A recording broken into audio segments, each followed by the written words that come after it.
ରେଳ ଉପରେ ରେଳ ବାବାଜୀ ସହି କରିବ 2024 ଖେଳ ହେଲା। ଆବେ ଏଇଟା ଚଇତା ଗାଡି ନା କଣ ଥୁଆ ହେଇଛି ସେଠି? ଏଇ ଚଇତା ପକେଇ ଏଠି କଣ କରୁଛ?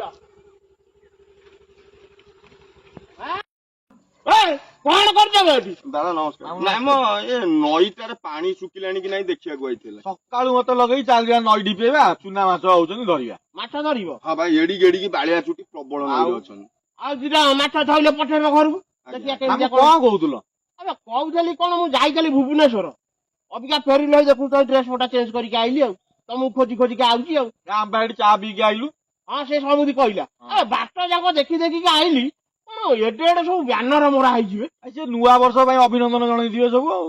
ନୂଆ ବର୍ଷ ସେଗୁରା କାଇଁ ମରାନ୍ତି? ଯୋଉ ଆଗକୁ ଆମର ଆସୁଛି ଇଲେକ୍ସନ ନା, ଏତିକି ବେଳୁ ମାଇଲେ ଲୋକ ଜାଣିବେ କିଏ କୋଉ ଦଳର, ଭଲ ମନ୍ଦ ତାର ସବୁ ମାରନ୍ତି ଗୋଟେ ଅଛି ଇଏ ଆଉ। ଓହୋ, ମୁଁ ବା ସେଇ କଥା ବି ମୁଁ ବାଟ ଯାକ ଭାବି ଭାବିକି ଆଉଥିଲି।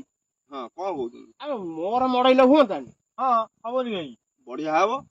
ଏୟା ତାର ଏଇଆ ଟିକେ ଖର୍ଚ୍ଚ ହବ ଆଉ। କଣ କେମିତି ଖର୍ଚ୍ଚ ମୁଁ କଣ ଜାଣିଛି? ତାର ମାମୁଁ ସାଇଜ ଅନୁସାରେ ପଇସା, ସ୍କୋୟାର ଫୁଟ ଅନୁସାରେ ପଇସା ତାର। ତାର ମନେକର 12ରେ 18 ସାଇଜ ଅଛି, 16ରେ 18 ଅଛି, 12ରେ 14 ଅଛି। ତୁ ସେଗୁଡାକ ମତେ ବୁଝାନା।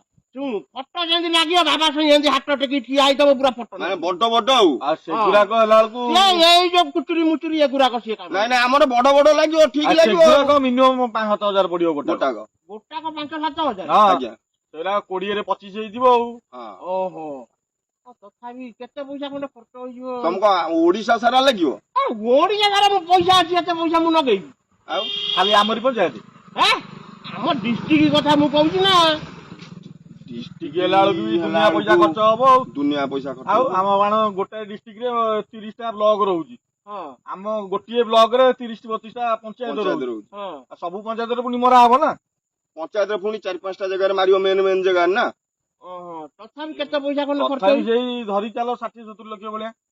ତାପରେ ପୁଣି ଟେଣ୍ଟ ଯିଏ ମାରିବ ସିଏ ପଇସା ନବ, ସିଏ ପୁଣି 8-10 ଲକ୍ଷ ଟଙ୍କା ନବ। ଓହୋ, ଏତେ ପଇସା ଖର୍ଚ୍ଚ ହବ? ମିନିମମ୍ 80 ଲକ୍ଷ ଟଙ୍କା ଖର୍ଚ୍ଚ ହେଇଯିବ। ଓହୋ, ହଉ। ସେଗୁରା କୋଉଠି ବନାବନି ହଉଛି ମୁଁ ତ ଜାଣିନି। ସେଗୁରା କୋଉଠି କଣ ତିଆରି ହଉଛି? ଭୁବନେଶ୍ୱରରେ ହଉଛି, ନହେଲେ ଆମେ କାଲକାଟାରୁ ଇଏ କରିଦେଲେ ସେ ଶସ୍ତାରେ ହବ। କାଲକାଟାରୁ ନେଇ ଆସିବା, ଶସ୍ତାରେ ହବ। ଶସ୍ତାରେ ହବ? ଆଜ୍ଞା। ହଉ ଆଉ ତାହେଲେ ଯିବା କୋଉଦିନ ନେଇକି ଆସିବା? ଏଇ 2-3 ଦିନ ଭିତରେ? ହଁ, ଆମେ ଏଇଠୁ ଇଏ କରିଦେଲେ ତମେ କାହିଁ ଥଣ୍ଡାରେ ଯିବ, ଆମେ ଯାଇକି ନେଇ ଆସିବୁ ଚୈତାରେ। କିନ୍ତୁ ଭାଇ ଶୁଣ, ତା ପଛପଟେ ସବୁ ଯେମିତି କଣା କରିବ ସବୁଥିରେ। ସେଗୁରା ଛୋଟ ଲୋକିଆ କାମ, ମୁଁ ସେଥିରେ ପବନ ଧରିବ। ପବନ ଫବନ ଧରିବ, କିଏ କାଳେ ରାତି ବିକାଳି ଥିଲେ ଛାନେଇ ନେଇଯିବେ ଘରକୁ। ଦାଦା ତମର ଏଇ ଛୋଟ ବୁଦ୍ଧି ଗଲାନି। କଣ ତମ କଥା କହୁଛ? ଗୋଟେ ବାବା ସ୍ୱାଇଁର ଫଟୋ ଲାଗିବ, ତା ଦେହରେ ସବୁ ଫୁଟା ହବ। ଆରେ ସେଗୁଡା ରହିଲେ କିଏ ଗୋଟା ନେଇଯିବ, କାହା ଜାଳ ଭାଡିରେ ଘୋରେଇ ଦବ, କିଏ ଗୋଟା କାଠ ଚୁଲିରେ ରୋଷେଇ କରୁଥିବ ବାହାରେ ନେଇକି ପକେଇବ, କିଏ କୋଉଠି ଛଣ ଗଦା କାର ଖାଇ ଯାଇଥିବ ତାପରେ ପକେଇବ। ମେନ୍ କଥା ହଉଛି, ଛୋଟ ଛୁଆ ଯାହା ଘରେ ଥବ ଗଦି ଫଦିରେ ପାରିକି ଛୁଆଟା ଶୋଇବ, ତାପରେ ମୁତି ମାତି ଦବ ବେଲିକା। ବୁଝିପାରୁଛ କି ନାଇଁ? ଆମେ ଫୁଟେଇ ଦେଲେ କୌଣସି କାମରେ ଲାଗିବନି। ନାଇଁ ଫୁଟା ଫୁଟି କରିବାନି ଆମେ। ହଁ, ତମେ ଯାହା କହୁଛ ଠିକ କଥା ଯେ। ଆରେ ଆମର ସେ ଯୋଉ ରଚନା ଯେତେବେଳେ ଜନ୍ମ ହେଲା, ଆଜ୍ଞା, ମୁଁ ବା ସେତେବେଳେ ସବୁ କେତେ କୁଆଡେ ବ୍ୟାନର ମୁଣ୍ଡରେ ମୁଁ ରଖେଇ ଦଉନଥିଲି। ନାଇଁ ସେ କାମରେ ଦବ। କାଇଁ ଆମେ ଫୁଟେଇବାନି? ଯେତିକି ଲୋକ ଆମକୁ ଦେଖିବେ ଯୋଉ 2 ଦିନ 4 ଦିନ ଯାହା ବି ରହୁ, ତାପରେ ଯିଏ ଯାହା ନବ ଖୋଲିକି ନବା କଥା ନେବେ ଆଉ କଣ ଅଛି, କାମରେ ଲାଗିବ ଆଉ କଣ। ତାପରେ ଗୋଟେ ବଡଟା ଆପଣଙ୍କର ଲାଗିବ। ଲୋକ ମାନେ ଏଇ ଧାନ ମାସରେ କାହାର କୁଟାଟା, କିଏ ଅଳସୁଆ କୁଟାଟାକୁ ଘୋରେଇ ଦବ, ଯୋଉ ଗହମ ଫହମ ମିଳୁଛି ତାକୁ କିଏ ଗୋଟେ ଖରାରେ ଶୁକେଇବ, କେତେ କାମରେ ଲାଗିବ। ଆମେ ସେଟା ଫୁଟା କାହିଁ କରିବା? ନାଇଁ ପଇସା ଦେଇ କରିବା, ତାକୁ ପୁଣି ଫୁଟା ହେଇପାରିବ ଫୁଟା ହବନି ନା। କଣ କହୁଛ ଦାଦା? ହଉ। ଆରେ ଚଇତା ଫକୀରା ପାଠ ସାଠ ପଢିଛ ନା ନାଇଁ ବେ? ପାଠ ସାଠ ପଢିଥିଲେ ଆମେ ଯାଇକି ସୁରତରେ କି ବାଙ୍ଗାଲୋରରେ କୋଉ ଚାକିରି ବାକିରି କରିଥାନ୍ତୁ।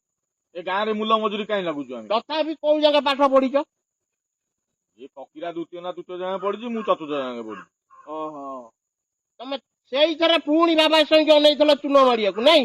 ଆମେ କଣ ଚୂନ କଣ କଲୁ? ଆମେ କଣ ତ କହିଲ ବ୍ୟାନର ପୋଷ୍ଟର ଲାଗିବ, ଆମେ ହଁ ମାଇଲୁ।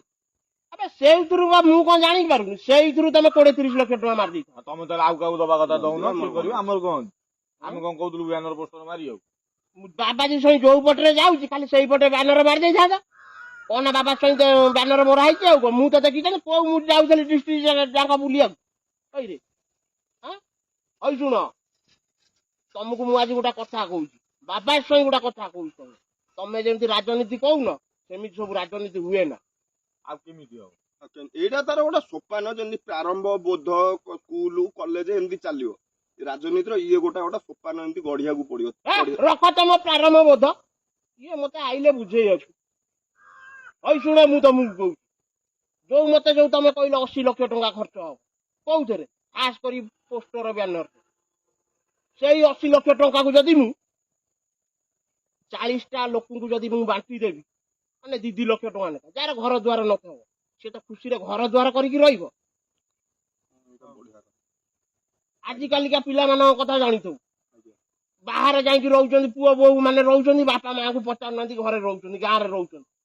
ତାଙ୍କ ଅବସ୍ଥା କୋଉ ଭଳିଆ ତମେ ନିଜ ଆଖିରେ ଦେଖୁନ? ଦାଦାଙ୍କ କହିବା କଥା ମାନେ ଯୋଗ୍ୟ ହିତାଧିକାରୀ ଯିଏ ସେଇମାନେ ପାଇବା ଦରକାର ଆଉ। ହଁ ବଢିଆ ହବ। ଆଉ ଖାଲି ସମସ୍ତେ ବୁଝିଲେ ହବ ନା, ଆଉ ଦାଦା ବୁଝିଲେ କଣ ହବ? ଆବେ ସେଇ 40ଟା ଲୋକ ବା ଯାଇକି ସାରା ଓଡିଶା ଯାକ ଗପିବେ ଯେ ନାଇଁ ବାବା ସ୍ୱାଇଁ ଆମକୁ ଘର ଦେଇଛି। ସେତେବେଳେ ସାରା ଓଡିଶା ଲୋକ ଜାଣିବେ ବାବା ସ୍ୱାଇଁ ବୋଲିକା ଗୋଟେ ଲୋକ ଅଛି।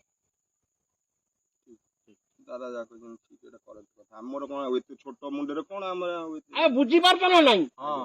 ସେତେବେଳେ ଅବିକା ସିନା ଜାଣିନାହାନ୍ତି ବାବା ସ୍ୱାଇଁ ଟୋକା କି ବୁଢା କି କଣ, ସେତେବେଳେ ତ ଜାଣିବେ ନାଇଁ ବାବା ସ୍ୱାଇଁ ଗୋଟେ ବୁଢା, ଯାହା କୁହେ ସେଇଆ କରେ। ମାନେ 2024ରେ ଗୋଟେ ନୂଆ ଦୁନିଆ ଆଉ। ବୁଝିପାରୁଛ ନା ନାଇଁ? ଆଉ ଏ ଯୋଉ ପୋଷ୍ଟର ବ୍ୟାନର ରେ ଖାଲି ଏମିତି ହାତ ଟେକି ଦେଇକି ନମସ୍କାର ହେଇକି ଏମିତି କଣ ସବୁ ଭୋଟ ଦେଇଦେବେ ଲୋକ? ନା ତାଙ୍କ ଘର ପୂରଣ ହେଇଯିବ? ଦାଦା ଯାହା କହିଛନ୍ତି। ଆବେ ଯୋଉ 40ଟା ଲୋକଙ୍କୁ ମୁଁ ଘର ଦେବି, ଖୁସିରେ ସେମାନେ ତାଙ୍କ ଘର କାନ୍ଥରେ ଆଗରେ ଲେଖିବେ ବାବାଜୀ ସ୍ୱାଇଁ ଘର। ଚିନ୍ତା କଲ ସେତେବେଳେ କେମିତି ଲାଗିବ ତମକୁ? ଲୋକ ଅସୁବିଧା ବେଳେ ଠିଆ ହେଲେ ସେମାନେ ମନେ ରଖିବେ ନା, ଆଉ କିଏ କେତେବେଳେ ମେଡିକାଲରେ ପଡିଲା। ହଁ ସେଇ କଥା, ଯୋଉଟା କିଏ ମେଡିକାଲରେ ପଇଲା, କିଏ କୋଉଠି ରାସ୍ତାଘାଟରେ କୋଉଠି ଆକ୍ସିଡେଣ୍ଟ ହେଇଗଲା, ଆରେ ତମେ ଯଦି କାହାକୁ ସାହାଯ୍ୟ କରିଥିବ ଲୋକ ତମକୁ ମନେ ରଖିବେ, ଏ ନାଇଁ ଏ ଲୋକଟା ଆମକୁ ସାହାଯ୍ୟ କରିଥିଲା। ହେଲା, ତମକୁ ମୁଁ ଗୋଟାଏ ଏଇଥରକ ଲାଷ୍ଟ କଥା କହୁଛି, ଯଦି ଠିକ ସେ କାମ କରିବ ତ ମୋ ପାଖରେ ରହିବ, ନହେଲେ ନାଇଁ ତ ମୁଁ ଅଲଗା ପିଲା ଆଣିକି ରଖିବି। ଆମେ ଆଉ କୁଆଡେ ନାଇଁ ନାଇଁ ଆମେ କୁଆଡେ ଯିବ, ଗରିବ ପିଲା ଆମେ ଆପଣଙ୍କ ପାଖରେ ରହିବୁ। ଯା ଏଥରକ ଆମେ ନାଇଁ ନ୍ୟାୟରେ ଚାଲିବା ଆଉ। ହଁ, ଆଉ ଗୋଟେ କଥା କହୁଛୁ ଶୁଣ, ରେଳ ଉପରେ ରେଳ ବାବାଜୀ ସ୍ୱାଇଁ କରିବ 2024ରେ ଖେଳ। ହେଲା, ଏଇଟା ମନେ ରଖିଥବ, ବାବାଜୀ ସ୍ୱାଇଁ 2024ରେ ନୂଆ ଦୁନିଆ ଗଢିବ। ନା ଆମେ ବି ସେ ନୂଆ ଦୁନିଆରେ ମାମୁଁ ରହିବୁ ତୁମ ପାଖରେ। ଖାଲି ଅପେକ୍ଷା କର, କେବେ କେଉଁ ଦିନ ଅନୁସନ୍ଧାନ ହେଲା। ଆଜ୍ଞା ଆପଣ ଜାଣିଥିବେ, ଆମେ ସେଇ ଇଏରେ କାଲିଠାରୁ ଆମେ ବାହାରିଯିବୁ ଆଉ। ଯାଉଛି ଆଜ୍ଞା, ଯୋଗ୍ୟ ହିତାଧିକାରୀ କରିଯିବା କାଲିଠାରୁ ଆଉ। ଖାଲି ମତେ ଆଣିକି ମତେ ଲିଷ୍ଟ ଟା ଦିଅ, ଖାଲି କିଏ କେତେ ଜଣ ଅଛନ୍ତି।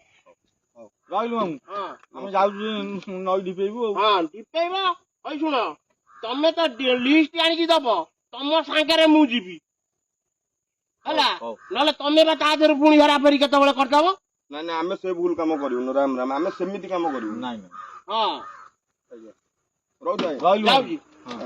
ଏଇ